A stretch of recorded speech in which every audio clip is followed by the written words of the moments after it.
1962, the U.S. Supreme Court banned school-sponsored prayer.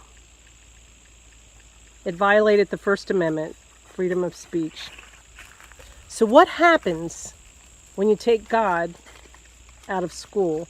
It's been over 60 years since God has been taken out of the school, and I want to review what's happened since then. What are the things that how do our classrooms look compared to how they looked back then? And even how they look now in some communities. We still have communities left here in the United States that do keep God in their school, and we can see the difference between their classroom and ours. Let's first take a peek and see what school looks like when God is there. There's definitely respect for authority. Kids are taught that they're to honor their mother and father, and they're to respect authority. So most kids who honor their parents and have been taught about God, and they learn about God in their home, God is in their school, they've been taught to respect authority. This is how we learn rules, and this is how we grow up to live in a civilized society and respect other people. You're also going to find order in a classroom that has God.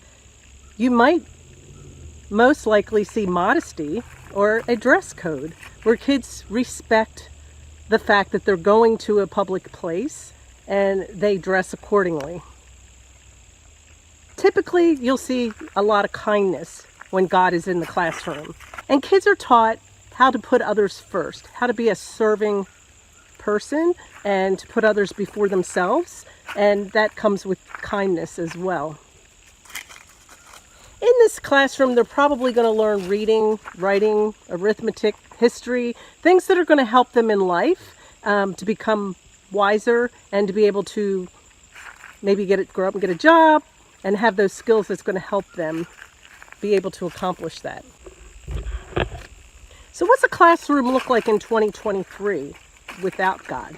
Again, we've gone 60 years without God in our classroom. And what are some of the changes that we can see? There's definitely a lack of respect. Kids are not taught to respect authority, and many times parents will come in and support their child in things that they did that weren't respectful because they believe that they don't want their children oppressed by a teacher. That's the word that comes up a lot, oppression. When we are taught to obey laws or we're taught to respect others, then that word oppression comes up a lot. There's also a lack of order. You're going to find a lot of chaos in this new classroom without God. Kids are going to come to school thinking they might be a cat or a dog, and the authority, the teacher, they allow them to act like that. They even give them litter boxes so that they can use them during the day. No respect to the fact that they're special and they're a human being, and we're a creature made in the image of God, unlike any other animal. But we're teaching kids it's okay to become an animal and not that person that was made in the image of God. If a boy wants to be a girl or a girl wants to be a boy, we celebrate that and we allow them to make these decisions, and it just causes more confusion, more chaos for that child. Sometimes they just want to be called by a different name and not their given name from their parents.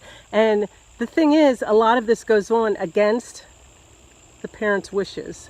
Kids are taught that they do not have to obey or honor their mother and father, that they can choose whatever they want. In a school without God, you will see a self-serving mentality. I am more important than you. I do not have to listen to you. I can do whatever I want. This creates more bullying when people think that they're better than somebody else. And more meanness comes out and more hatred when kids are allowed to be in this classroom without God. Are they learning math, reading, and writing? Is that the primary focus anymore? I don't think so. We don't even have that in the school anymore. They're taught about oppression. Kids are taught about social justice and equity. We used to be taught a long time ago that life's not fair. You do the best you can with what you have.